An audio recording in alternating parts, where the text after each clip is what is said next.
د واتس اپ یو پټ راز د سره شیر کوم چې زیاتر کسانو ته به د دې طریقې چې دی پته بنئ. واتس اپ هغه ډېر زیات استعمالوي خو د دې طریقې چې دی هغو ته پته نه وي او دا د واتس اپ چې دی یو زوړ اپډیټ دی او دا ستاسو د ټول لپاره چې دی لازم دی چې تاسو په دې باندې ځان پوه کړئ. ځکه ځینې کسان چې دی هغه واتس اپ ډېر زیات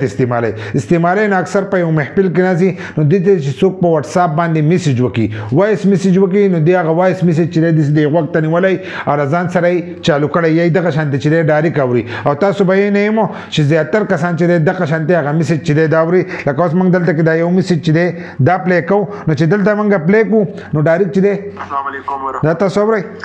دا وخت چې دی دا بیا ټول هلته کې په محفل کې چې دی هغه اوري کوي. یو سړی زموږ سره د راز خبرې کوي نو د راز خبرې چې دی هغه هم زموږ هغه نور کسان چې دی اوري که زموږ په خوا کې څوک وي نو هغه کس چې دی دا هم اورېدی شي یا موږ دغه چې دی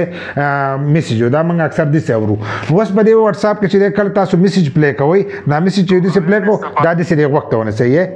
دی به رڼا مړه کړي او دی به تاسو ته ډایرکټ چې دی په غوږ کې به چالو وي لکه بهر چې دی څوک په خبرې نه اوري. نو دا د واتس اپ ډېر زوړ اپډیټ دی خو زیاتر کسانو ته چې دی د دې پته نه وه. لکه که میسج تاسو پلی کوئ ډایرکټ یې غوږ ته نیسئ نو تاسو ته به په غوږ کې چې دی د ټلیفون په شانتې هغه غږیږي او د هغه میسج چې دی دا تاسو اورېدی شئ. خو په کمنټس کې به راته لازم وایي چې د دې اپډیټ کومو کسانو ته پته وه او کومو ته نه وه ځکه دا د واتس اپ یو زوړ اپډیټ دی لکه د دې ما ته پته هم نشته دا د کله نه په واتس اپ کې چې دی دا یو ځای شوی دی خو زیاتر کسانو ته به د دې پته نه وه.